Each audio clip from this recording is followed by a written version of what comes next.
Hello and welcome to Behind the Genes. My name is Sharon Jones and today we're bringing you a special episode recorded live from our Research Summit held in June this year. The episode features a panel conversation hosted by Adam Clatworthy, Vice Chair of the participant panel. Our guests explore navigating the diagnostic Odyssey, the often complex journey to reaching a genetic diagnosis. If you'd like to learn more about what the Diagnostic Odyssey is, check out our bite-sized explainer episode, What is the Diagnostic Odyssey?, linked in the episode description. In today's episode, you may hear our guests refer to VUS, which stands for a variant of uncertain significance. This is when a genetic variant is identified, but its precise impact is not yet known. You can learn more about these in another one of our explainer episodes, What is a variant of uncertain significance? And now, over to Adam.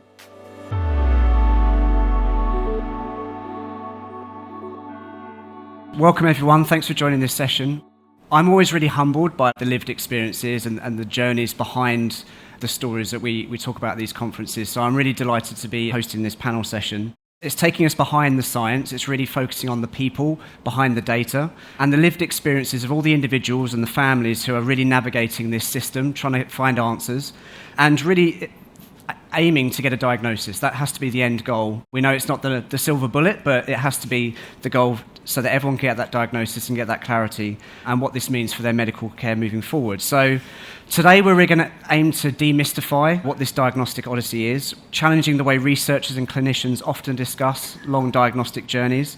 And we'll really talk about the vital importance of research in improving diagnoses, discussing the challenges that limit the impact of emerging research for families on this odyssey and the opportunities for progress. So we've got an amazing panel here. Rather than me trying to introduce you, I think it's great if you could just introduce yourselves. And Lisa, I'll start with you. Hi, I'm Lisa Beaton and I am the parent of a child with an unknown, thought to be neuromuscular disease. I joined the patient participant panel 2 years ago now, and I'm also a parent representative for SWAN UK, which stands for Syndromes Without a Name. I have 4 children who have all come with unique and wonderful bits and pieces, but it's our daughter who's the most complicated. Thank you. Over to you, Jo. Hi, I'm Jo Wright. I am the parent of a child with an undiagnosed genetic condition. So I've got an 11-year-old daughter. 100,000 genomes gave us a VUS, which we're still trying to find the research for, and sort of what I'll talk about in a bit. And I've also got a younger daughter. I joined the participant panel just back in December. I'm also a parent rep for SWAN UK, so Lisa and I have known each other for quite a while through that. Thank you, Jo. And Jamie, you're going to be covering both the researcher and the clinician side. So you kind of wear 2 hats. So yeah, over to you. Hi everyone, so I'm Jamie Ellingford, and as Adam alluded to, I'm fortunate and I get to wear 2 hats. So one of those hats is that I'm lead genomic data scientist for rare disease at Genomics England, and so work as part of a really talented team of scientists and engineers to help develop our bioinformatic pipelines, the computational processes. I work as part of a team of scientists and software engineers to develop the computational pipelines that we apply at Genomics England as part of the National Health Service, so the genomic medicine service that families get referred to and recruited to, and we try to develop and improve those. So that's one of my hats, and the second of those is I'm a researcher. I'm an academic at the University of Manchester, and there I work really closely with some of the clinical teams in the Northwest to try and understand a little bit more about the functional impact of genomic variants on kind of how things happen in a cell. So we can explore a little bit more about that, but essentially it's to provide a little bit more colour as to the impact that genomic variant is having. Great, thank you, Jamie. Over to you, Emma. My name's Emma Baple. I'm an academic clinical geneticist in Exeter, but I'm also the medical director of the Southwest Genomic Laboratory Hub. So that's the Exeter and Bristol Genomics Laboratory. And I wear several other hats, including helping NHS England as the National Specialty Advisor for Genomics. Thank you all for being here. I think it's really important before we get into the questions just to ground ourselves in those lived experiences that yourself and Jo are going through. So Lisa, I'm going to start with you. The term diagnostic odyssey gets bandied around a lot. We hear about it so many times, but how does that reflect your experience that you've been through? And what would you like researchers and clinicians to understand about this journey that you're on, essentially? So I think ours is less an odyssey and more of a roller coaster. And I say that because we sort of first started on the genetic journey, as it were, when my daughter was 9 weeks of age, and she's now 16 and a half. The half's very important. And we still have no answers. And we've sort of come a bit backwards to this, because when she was 6 months old, Great Ormond Street Hospital felt very strongly that they knew exactly what was wrong with her, and it was just a case of kind of confirmation by genetics. And then they sent off for a lot of different myasthenia panel genes, all of which came back negative. And so having been told, yes, it's definitely a myasthenia, we just need to know which one it is, at 4 years of age that was removed, and it was all of a sudden like, yeah, thanks, sorry. And that was really hard, actually, because we felt we'd had somewhere to hang our hat, and a cohort of people with very similar issues with their children, and then all of a sudden we were told, no, that's not where you belong. And that was a really isolating experience. I can remember sort of saying to the neuromuscular team, well, is it still neuromuscular in that case? And there was a lot of shrugging of shoulders, and we felt like we'd been chucked out. Not only had we only just got on board the life raft, then we'd been chucked out and we didn't even have a floaty. And in many ways, I think I have made peace with the fact that we don't have a genetic diagnosis for our daughter, but it doesn't get easier in that she has her own questions, and my older children, one getting married in August, who's already sort of said to me, does this have implications for when we have children? And those are all questions I can't answer, so that's really hard. Thank you, Lisa. Yourself, Joe, how would you describe the Odyssey that you're currently experiencing? So my daughter was about 1 when I started really noticing that she was having regressions. They were kind of there beforehand, but really noticed them when she was 1, and that's when I went to the GP and then got referred to the paediatrician. So initially we had genetic tests for things like Rett syndrome and Angelman syndrome, which they were all negative, and then we got referred on to the tertiary hospital and then went into 100,000 genomes. So we enrolled in 100,000 genomes at the beginning of 2017, and we got our results in April of 2020. So obviously that was quite a fraught time.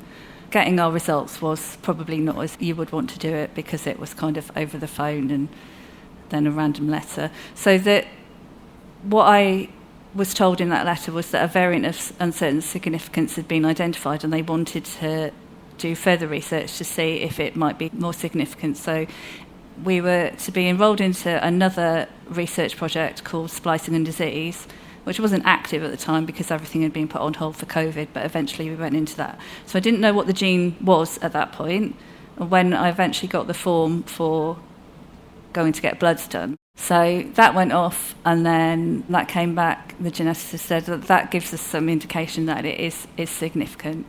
So since that point, it's been trying to find more information and research to be able to make it a diagnosis. There have been 2 sort of key things that have happened towards that, but we're still not there. So one of the things is that a research paper came out earlier this year. So that's kind of a little bit more evidence. It's not going to give us a diagnosis, but it kind of, sits there. And the other thing is that my geneticist said, actually, yeah, it looks like it's an important change. That's as far as we've got. So we've still got work to do to make it a diagnosis or not. Obviously, if it is a diagnosis, it is still a one-of-a-kind diagnosis. So it doesn't give me a group to join or that kind of thing. But now I've got that research paper that I've read and asked ChatGPT to verify that I've understood it right in some places, with the faith that we put into ChatGPT. I've got a better understanding, and I've got something now that I can look back on, the things that happened when my daughter was 1, 2, 3, 4, and her development was all over the place, and people thought that I was slightly crazy for the things I was saying. But actually, no, I can see what's happening. So it's like the picture's starting to come into focus, but there's work to do. I haven't got a time frame on that. I don't know when it's going to come together. And I always say that I'm a prolific stalker of the postman ever since our first genetic tests. So you're just constantly waiting for the letters to drop through the door. So that's a diagnostic odyssey to me, is just waiting for random events.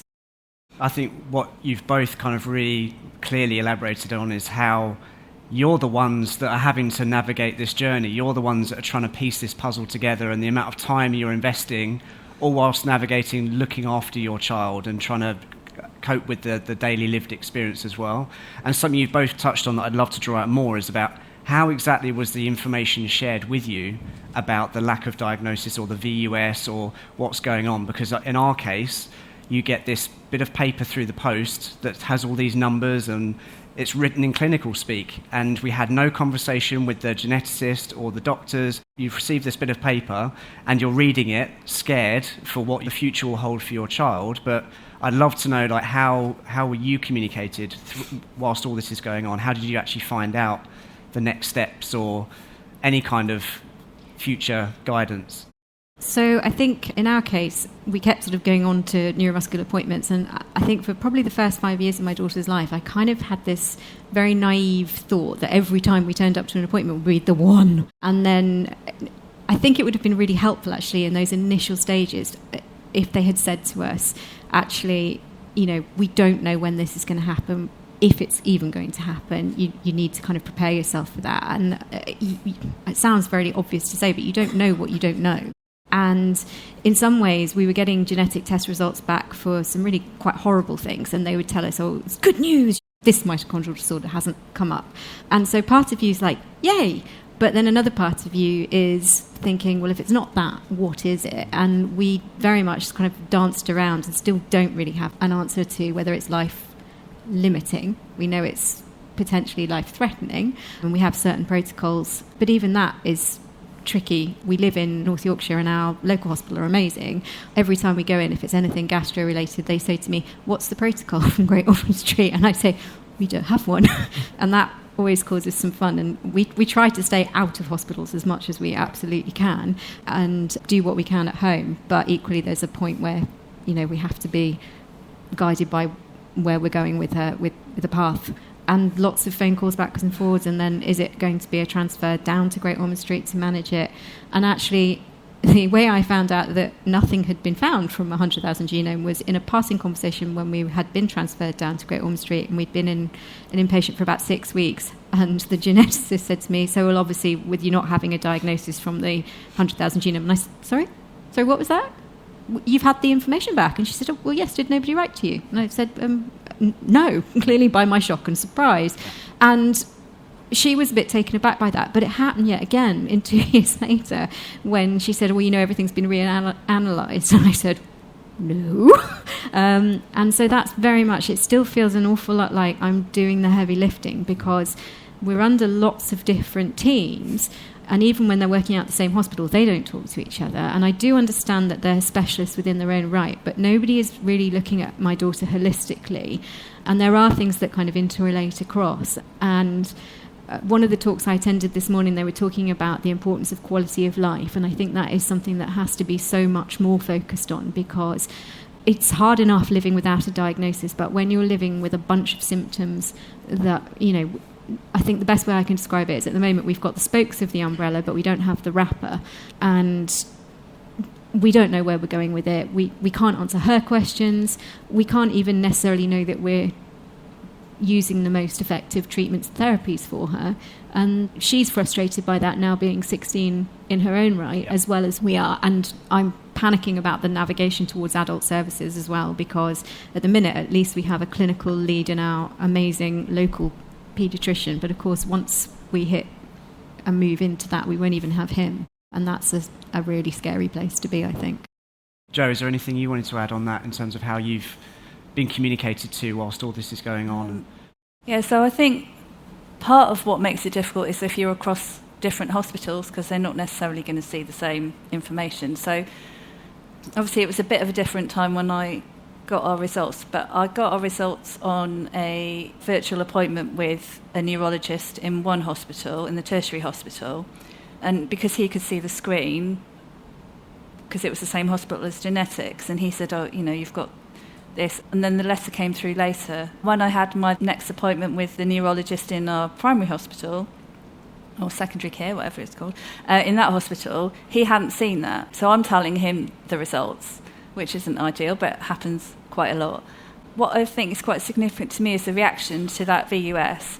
Because I have to give it a rider that the doctors that look after my daughter are brilliant, and I'm not criticising them in any way, but their reaction to a VUS is, I'm so grateful for the persistence to get to a diagnosis. Neurologists are a bit more like, oh, it's a VUS, so, it might be significant, might be nothing. Actually, as a patient, as a parent, you actually want to know, is it significant or not? Do I look at it or not? And I mean, like I said, there were no research papers to look at before anyway, so until a few months ago. So I didn't have anything to look at, but I didn't want to look at it either, because you don't want to send yourself off down a path. But I think that collective idea that once someone gets a VUS, we need a pathway for it. What do we do with it? What expectation do we set the patients up with? And what is the pathway for actually researching further? Because this is where we really need the research. Thank you, Jo. So Emma, over to you in terms of how best do you think clinicians can actually support patients that are navigating this odyssey, and what's the difference between an initial diagnosis and the final diagnosis, and how do you then communicate that effectively to the patients and the family?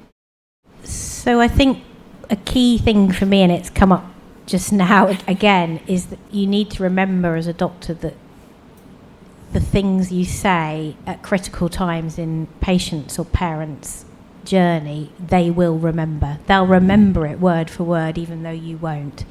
And thinking about how to do that in the most sensitive, empathetic, calm, not rushed way is absolutely key. And there are some difficulties with that when you're in a very high pressure environment, but it is absolutely crucial that when you are communicating information about test results, when you're talking about doing the test in the first place, you're consenting the family, you're explaining what you're trying to do and those conditions, you balance how much information you give people.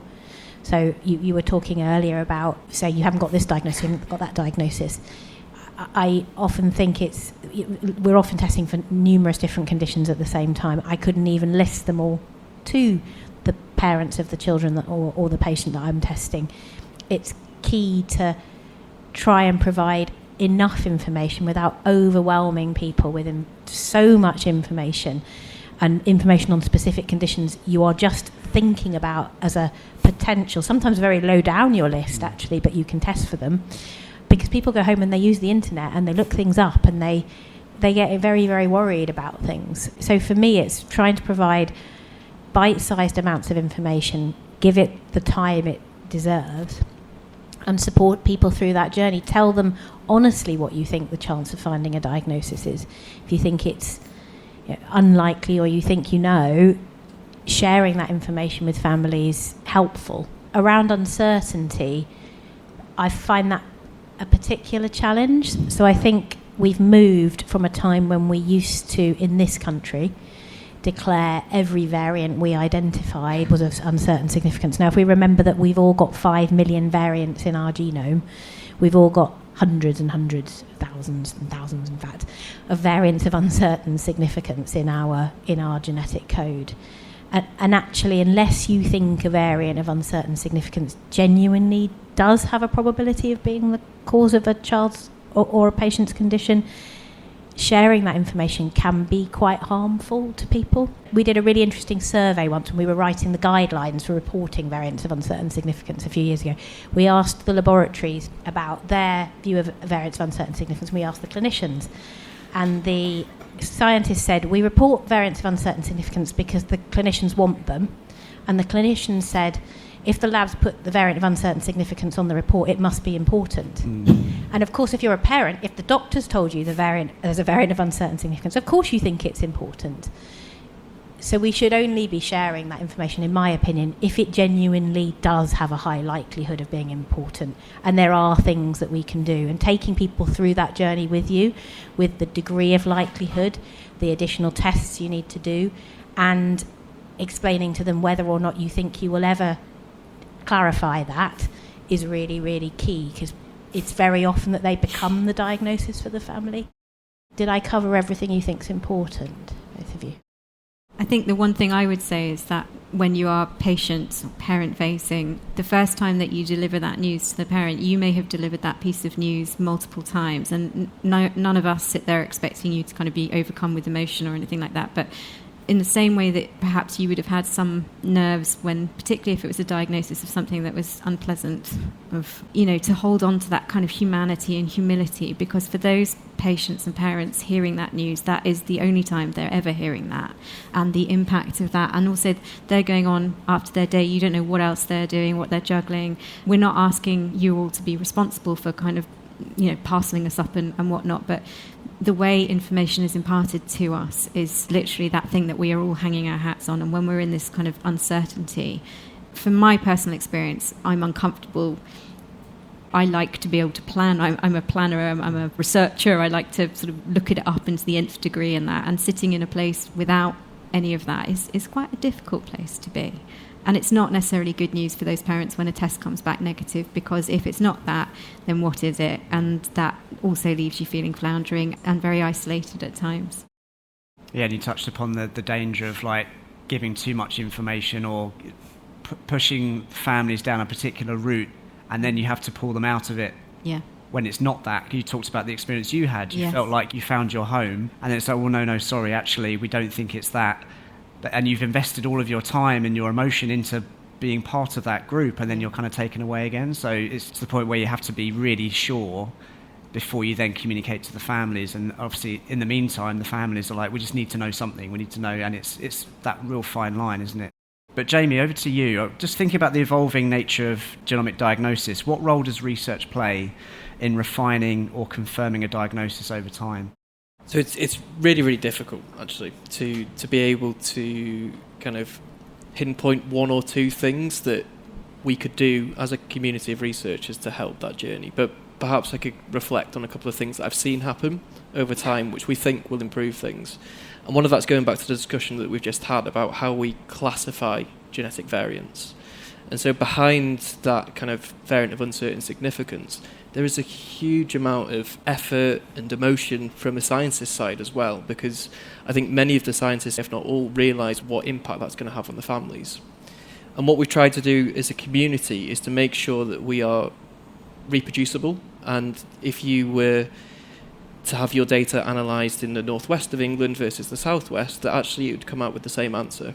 And in order to do that, we need guidance, we need recommendations, we need things that can assist the scientists to actually classify those variants.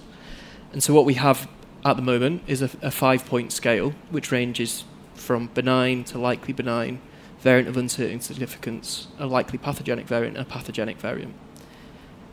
It's objective as to how we classify a variant into one of those groups, and so it's not just a gut feeling from a scientist, it's kind of recordable, measurable evidence that they can provide to assist that classification. So in many instances, what that does is provides some uncertainty, as we've just heard, because it falls into that zone of variant uncertain significance. But what that also does is provides a framework in which we can generate more evidence to be able to classify it in one direction or another, to become likely pathogenic or become likely benign. And as a research community, we're equipped with that understanding, and not always with the tools, but that's a developing area, to be able to do more about it. What that doesn't mean is that if we generate that evidence, that it can translate back into the clinic. And actually, that's perhaps an area that we should discuss more, but kind of just generating that evidence isn't always enough, and being able to have those routes to be able to translate back that into the hands of the clinicians, the clinical scientists, etc., is another challenge. And how do you think we can drive progress in research to deliver these answers faster, to really try and shorten those diagnostic journeys? Like, what are the recommendations that you would say there? So, being able to use the Genomics England data that's in the National Genomic Reference Library, as well as kind of other resources, has really transformed what we can do as researchers, because it enables teams across the UK, across the world, to work with data that otherwise they wouldn't be able to work with. Behind that, there's an infrastructure where if researchers find something which they think is of interest, that can be reported back, it can be curated and analysed by teams at Genomics England, and where appropriate, kind of transferred to the clinical teams that have referred that family. And so having that pathway is great, but there's still more that we can do about this. It's reliant on things going through a very kind of fixed system and making sure that clinicians don't lose contact with families. People move, they move locations, etc. And so I think a lot of it is logistical and making sure that the right information can get to the right people, but it all falls under this kind of umbrella of being able to translate those research findings where appropriate into clinical reporting. Thank you. And Emma, is there anything you would add in terms of any key challenges that you think need to be overcome just to try and shorten the journeys as much as possible and find the answers to get a diagnosis? I think trying to bridge that gap between some of the new technologies and new approaches that we've got that we can access in a research context and bringing those into diagnostics is a key area to try to reduce that diagnostic odyssey. So I really want to see the NHS continuing to support those sorts of initiatives. We're very lucky, as Jamie said, the National Genomic Research Library has been fundamental for being able to reduce the diagnostic odyssey for large numbers of patients, not just in this country but around the world. And so trying to kind of look at how we might add additional data into the NGRL, use other research opportunities that we have in a more synergistic way with diagnostics, I think is probably key to being able to do that. We are very lucky in this country with the infrastructure that we've got and the fact that everything is so joined up. We're able to provide different opportunities in genomics for patients with rare conditions that aren't so available elsewhere in the world. Great, thank you. I think we're it for time, so thank you very much to the panel.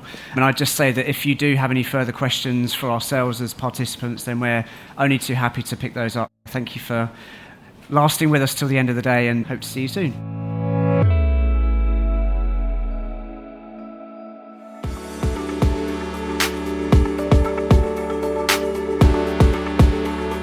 A huge thank you to our panel, Adam Clatworthy, Emma Baple, Joe Wright, Lisa Beaton and Jamie Ellingford for sharing their insights and experiences. Each year at the Summit, the Behind the Gene stage hosts podcast-style conversations, bringing together researchers, clinicians and participants to discuss key topics in genomics. If you're interested in attending a future Genomics England Research Summit, keep an eye out on our socials as we'll be announcing the 2026 date soon. If you'd like to hear more conversations like this, please like and subscribe to Behind the Genes on your favourite podcast app. Thank you for listening. I've been your host, Sharon Jones. The podcast was edited by Bill Griffin at Ventu Digital and produced by Deanna Barak.